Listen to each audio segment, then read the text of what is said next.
بسم اللہ الرحمن الرحیم وَنَزَّلْنَا مِنَ السَّمَاءِ مَاءً مُبَارَكًا۔ یہ سورہ قاف کی آیت نمبر 9 ہے۔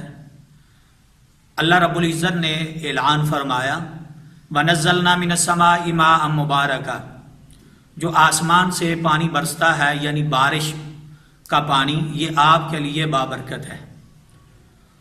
اللہ رب العزت نے اس پانی کو بابرکت کہا ہے، بلکہ یہ ہمارے معاشرے میں بھی بہت ساری جو ایسے جراثیم پھیلے ہوتے ہیں، اللہ رب العزت اس بارش کے پانی کی وجہ سے وہ جراثیم جو ہیں وہ ان کو ختم فرما دیتے ہیں۔ فصلوں کے لیے یہ بابرکت پانی ہے۔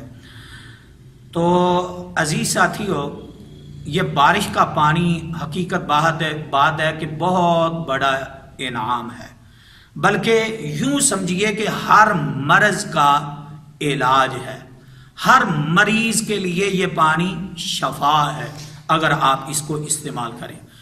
تو آپ ایسا کریں، بارش کے پانی کو آپ جمع کر لیں، جمع کرنے کے بعد اس پانی میں خالص شہد، یہ خالص شہد کی میں بات کر رہا ہوں، یہ جو میڈیکل سٹوروں پہ پڑا ہوتا ہے یہ کوئی خالص نہیں ہے، خالص شہد شرط ہے، کیونکہ اللہ رب العزت نے قرآن پاک میں سورہ نحل اتاری ہے تو اس میں شہد کا ذکر ہے۔ تیسری چیز اللہ رب العزت نے فرمایا وَنُنَزِّلُ مِنَ الْقُرْآنِ مَا هُوَ شِفَاءٌ وَرَحْمَةٌ لِّلْمُؤْمِنِينَ۔ تو آپ یہ پانی لیں بارش کا، یعنی آدھا گلاس پانی کا ہو اور اس میں 2 چمچ خالص شہد کے ہوں، اور اس پر آپ سورۃ الفاتحہ 7 مرتبہ پڑھ کر مریض کو پلا دیں۔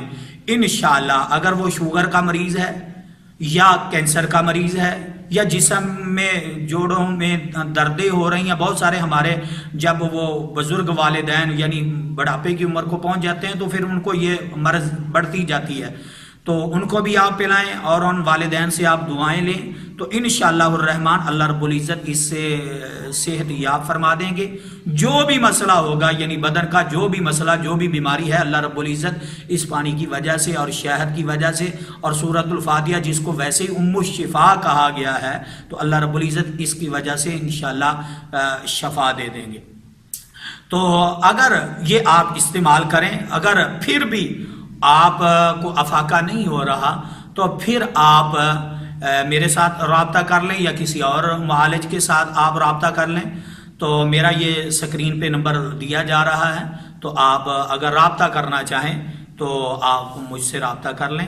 السلام علیکم ورحمۃ اللہ وبرکاتہ۔